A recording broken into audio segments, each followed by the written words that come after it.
कबूतरखान्यांमध्ये कबुतरांना बेकायदा किंवा जाणून बुजून खाद्य घालणाऱ्यांवर गुन्हे दाखल करण्यासंदर्भात मुंबई महापालिकेला उच्च न्यायालयानं दिलेल्या आदेशात हस्तक्षेप करण्यास सर्वोच्च न्यायालयानं नकार दिलाय आणि त्यामुळे महापालिकेचा खाद्यबंदीचा निर्णय कायम राहणार आहे।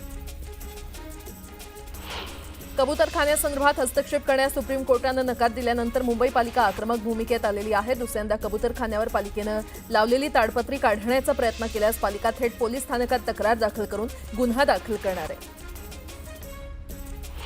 कबूतरखान्याच्या माध्यमातून आतापर्यंत मुंबई पालिकेनं 1,32,000 रुपयांचा दंड वसूल केलाय। गोरेगाव पश्चिम विभागातून पालिकेच्या पीएस विभागातून 6,000चा दंड वसूल करण्यात आलाय, तर दादर विभागातून 28,000चा दंड पालिकेनं वसूल केलाय।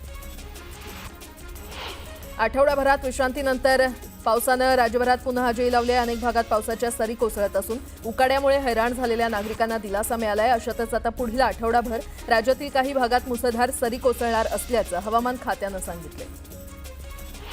राज्य सरकारी कर्मचाऱ्यांच्या महागाई भत्त्यात 53% 55% म्हणजेच 2% इतकी वाढ करण्याचा निर्णय घेण्यात आलेला आहे। वाढीची रक्कम 1 जानेवारी 2025 ते 31 जुलै 2025 या कालावधीतील थकबाकीसह ऑगस्टच्या वेतनासोबत रोखीनं देण्यात येणार असल्याचं वित्त खात्यानं म्हटलेलं आहे।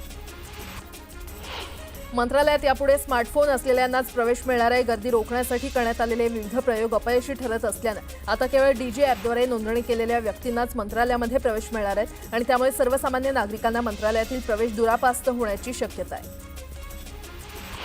एअर इंडियानं दिल्ली ते वॉशिंग्टन डीसी दरम्यान थेट विमानसेवा 1 सप्टेंबर 2025 पासून तात्पुरती बंद करण्याचा निर्णय घेतलाय। एअर इंडियाच्या या निर्णयामागे 2 कारणं आहेत। एअर इंडियाच्या 26 बोईंग 787-8 विमानांमध्ये अपग्रेडिंगचं काम सुरू आहे आणि ज्यामुळे बरीच विमानं लांब पल्ल्याच्या उड्डाणासाठी उपलब्ध राहणार नाहीत। स्कूल बसचे वाढीव मासिक दर परवडत नसल्यानं आपल्या मुलांच्या वाहतुकीसाठी अनधिकृत रिक्षाचा पर्याय निवडणाऱ्या राज्यातील तमाम पालकांना दिलासा देण्यासाठी राज्य सरकारनं धाडसी पावलं टाकलेली आहेत। शाळकरी विद्यार्थ्यांच्या सुरक्षित वाहतुकीसह रोजगाराच्या संधीसाठी परिवहन खात्याकडून स्कूल व्हॅन परवाने वाटप खुले करण्यात येतात। याबाबतची अधिसूचना जारी होईल अशी माहिती परिवहन मंत्री प्रताप सरनाईक यांनी दिली आहे। सीएसएमटी पासून खोपोलीपर्यंत 15 डब्यांच्या सेवा वाढवण्यासाठी तयारी करण्यात आलेली आहे। त्यानुसार ऑगस्ट अखेरपर्यंत सीएसएमटी कल्याण दरम्यान धीम्या आणि जलद मार्गावरच्या 10 स्थानकांवर 20 प्लॅटफॉर्म आणि कल्याण ते कसरा आणि खोपोली मार्गावरील 24 स्टेशनच्या प्लॅटफॉर्मची लांबी वाढवण्यात आली आहे। भविष्यात म्हाडाच्या घरांच्या किमती 8 ते 10% घटणार आहेत। सामान्यांना परवडणाऱ्या दरात घरं उपलब्ध व्हावीत म्हणून म्हाडा सातत्यानं प्रयत्नशील आहे। मात्र घरांच्या किमती निश्चित करताना रेडी रेकनर दराशिवाय विचारात घेतला जाणारा प्रशासकीय खर्च, बांधकाम साहित्याच्या किमतींमधील वाढ, गुंतवणुकीवरील व्याज आदी बाबी गृहीत धरल्या जात असल्यानं किमती फुगत आहेत। म्हाडाच्या कोकण मंडळाची घरं विक्री अभावी पडून राहत असल्यानं ओरड होत असतानाच दुसरीकडे यावेळच्या कोकण मंडळाच्या 5,285 घरं आणि 77 भूखंडांच्या विक्रीसाठीच्या लॉटरीला तुफान प्रतिसाद लाभतोय। घरांसाठी 67,539 अर्ज आले असून त्यापैकी 40,998 अर्जदारांनी अनामत रकमेचा भरणा केलेला आहे। कल्याण शिळ रोडवर कल्याण तळोजा मेट्रो मार्गाचं काम सुरू आहे। मेट्रोच्या कॉन्क्रीट खांबावर गर्डर ठेवण्याची कामं करण्यात येणार आहेत। 11 ते 30 ऑगस्ट या कालावधीमध्ये 3 टप्प्यात ही कामं करण्यात येणार आहेत। या कामासाठी कल्याण शिळ रोडवर रात्री 12:15 ते पहाटे 5 वाजेपर्यंत वाहतूक बदल करण्याचा निर्णय घेण्यात आला आहे। रुग्णालयाच्या दर्शनी भागात रुग्ण हक्क संहिता, रुग्णालयाचे दरपत्रक, तक्रारीसाठी महापालिकेचा टोल फ्री क्रमांक, अग्निशमन दलाचं प्रमाणपत्र आदी लावणं महाराष्ट्र सुश्रूषा गृह नोंदणी कायद्यानुसार बंधनकारक आहे। यासह इतर नियमांचं पालन न केल्याप्रकरणी महापालिकेच्या आरोग्य विभागानं सोमवारी 7 खासगी रुग्णालयांना वेगवेगळ्या त्रुटींबाबत कारणे दाखवा नोटीस पाठवली आहे। इयत्ता 11वीच्या प्रवेश प्रक्रियेतील सर्वांसाठी ओपन टू ऑल फेरी सोमवारी संपली आणि या फेरीमध्ये एकूण 3,24,761 विद्यार्थ्यांनी कनिष्ठ महाविद्यालयामध्ये प्रत्यक्ष प्रवेश निश्चित केलेले आहेत। आता 11वी प्रवेशाची विशेष फेरी आजपासून सुरू होणार आहे। भटक्या कुत्र्यांनी देशभरात हैदोस घातला असून गेल्या 6 वर्षात तब्बल 2,78,00,000 लोकांचे लचके तोडलेले आहेत। महाराष्ट्रात 29 लाख लोकांना कुत्रे चावलेत। 2021 ते 23 या 3 वर्षात कुत्रा चावण्याच्या सर्वाधिक घटना या महाराष्ट्रात घडल्या। राज्यभर सुरू असलेल्या संततधार पावसामुळे भाजीपाल्याचं उत्पादन वाढलेलं आहे। ग्राहकांकडून मागणी वाढल्यामुळे आवक भरपूर होत असल्यामुळे बाजारभाव नियंत्रणात आलेले आहेत, तर श्रावणात दर नियंत्रणात आल्यामुळे नागरिकांनी समाधान व्यक्त केलंय। सांगलीच्या इस्लामपूर वाघवाडीमध्ये दूध उत्पादक शेतकऱ्यांचा मेळावा पार पडला। दूध उत्पादनामध्ये येणाऱ्या काळामध्ये शेतकऱ्यांनी इन्व्हेस्टमेंट करणं गरजेचं असल्याचं मत भाजपच्या रवींद्र चव्हाण यांनी मांडलं।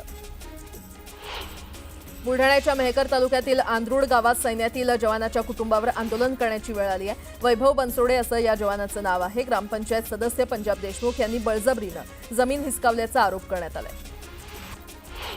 गणरायाच्या आगमनाला अवघे काही आठवडे शिल्लक असताना गणेश भक्तांची उत्सुकता शिगेला पोहोचली आहे। मावळातील कुंभारवाड्यामध्ये गणपती मूर्तींवर अंतिम रंगरंगोटी, डोळ्यांची सजावट, अंगभूषणं आणि दागिन्यांचा शेवटचा हात युद्धपातळीवर फिरवला जातोय। जळगावच्या चोपड्यात यंदा सरासरीपेक्षा कमी पाऊस झाला आणि त्यामुळे तालुक्यातील पिकं धोक्यात आली आहेत। आमदार चंद्रकांत सोनावणे यांनी यासंदर्भात आढावा बैठक घेत अधिकाऱ्यांना उपाययोजना करण्याच्या सूचना केल्या।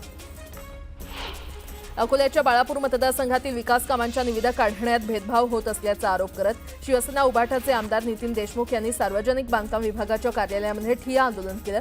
तर सुरू असलेली कामं संथ गतीनं होत असून अनेक प्रलंबित कामांना गती देऊन लवकर सुरू करण्याची मागणी त्यांनी यावेळी केली। कर्जत तालुक्यातील मिरजगाव ग्रामपंचायतीवर माझी वसुंधरा योजनेतील निधीच्या गैरवापराचा गंभीर आरोप होत असून दोषींवर गुन्हा दाखल करून कारवाई करावी या मागणीसाठी आंदोलन केलं जात आहे। ग्रामस्थांनी बेमुदत ठिय्या आंदोलन केलंय। वाशिम जिल्ह्यातील मालेगाव शहरात कपड्यांच्या मोठ्या दुकानाला भीषण आग लागली आणि यात जवळपास लाखो रुपयांचं नुकसान झालं असून आगीवर नियंत्रण मिळवण्यास अग्निशमन दलाला यश आलंय। लोणावळा शहरात गेल्या 1.5 महिन्यापासून सुरू असलेल्या घरगुती गॅस सिलेंडर चोरीच्या मालिकेला अखेर आळा बसलेला आहे। आकांक्षा गॅस एजन्सीच्या वितरण गाडीतून वारंवार टाक्या गायब होत असल्यानं लोणावळा पोलिसांनी सीसीटीव्ही फुटेजच्या आधारे सखोल तपास केलाय। गॅस आणि टाक्या चोरणारा चोर चिंतामणी पोळेकर याला बेड्या ठोकण्यात आल्या। प्रसिद्ध हास्य कलाकार कपिल शर्माला मुंबई पोलिसांनी सुरक्षा पुरवलेली आहे। कॅनडातील त्याच्या कॅप्स कॅफे या नावाच्या हॉटेलवर दुसऱ्यांदा गोळीबार झाल्यानंतर मुंबई पोलीस लक्ष ठेवून आहेत। ओशिवरा येथील कपिल शर्माच्या निवासस्थानी जाऊन पोलीस अधिकाऱ्यांनी त्याची भेट घेतली आणि या दरम्यान त्याला कोणती धमकी मिळाली आहे का याचीही चौकशी करण्यात आली। या दरम्यान कपिल शर्माला सुरक्षा पुरवल्याची माहिती पोलिसांनी दिली आहे। इंडिया आघाडीच्या खासदारांना ताब्यात घेण्यावरून उद्धव ठाकरेंनी सरकारवर टीका केली आहे। खासदारांना ताब्यात घेऊन सरकारनं लोकशाहीला काळीमा फासल्याची टीका ठाकरेंनी केली। मंत्र्यांवर आरोप झाले की आम्ही राजीनामे घ्यायचो, फडणवीस फक्त समज देऊन सोडतायत, तुमच्यावर कुणाचा दबाव हे सांगावं। मुंबईतील जनआक्रोश मोर्चात ठाकरेंनी फडणवीसांवर टीका केली आहे। जळगावमध्ये हनी ट्रॅप प्रकरण विरोधात राष्ट्रवादी शरद पवार गट आक्रमक झाला। आकाशवाणी चौकात गिरीश महाजन यांच्या व्यंगात्मक बॅनरवर जोडे मारून राष्ट्रवादी शरद पवार पक्षाकडून कार्यकर्त्यांनी तीव्र निषेध व्यक्त केला। हनी ट्रॅप प्रकरणात प्रफुल्ल लोढाची नार्को टेस्ट सीबीआय चौकशी झालीच पाहिजे अशी मागणी या आंदोलनाच्या माध्यमातून करण्यात आली। राहुल गांधींना जनता स्वीकारत नाही आणि त्यामुळे ते वैफल्यग्रस्त झालेले आहेत। त्यातूनच राहुल गांधी हे आंदोलन करतायत तर मतदारांचा अपमान करत असल्याचा आरोप राधाकृष्ण विखे पाटील यांनी केला।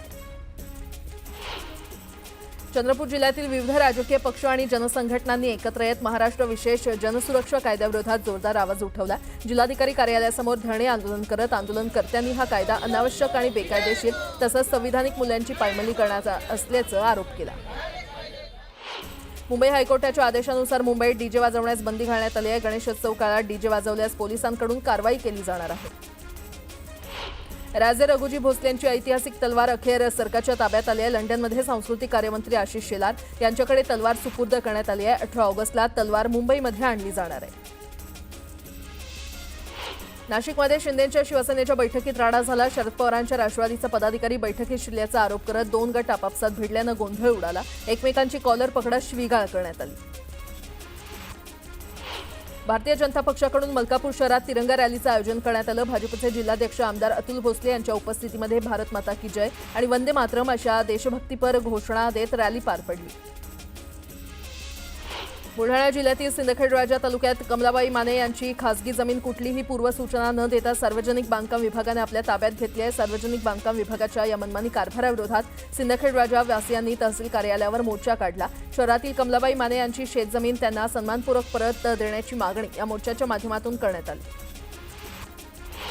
आमदार अर्जुन खोतकर यांनी खाटीक समाजाविषयी केलेल्या वादग्रस्त वक्तव्याचा निषेध करण्यात आला। तक्रारी अर्ज देण्यात आला असून 15 ऑगस्ट 2025 पर्यंत त्यांच्यावर कारवाई झाली नाही तर उपविभागीय दंडाधिकारी बारामती यांच्या कार्यालयासमोर आंदोलन करण्यात येईल असा इशारा हिंदू खाटीक समाजानं तक्रारदार करण इंगुले यांना दिला आहे।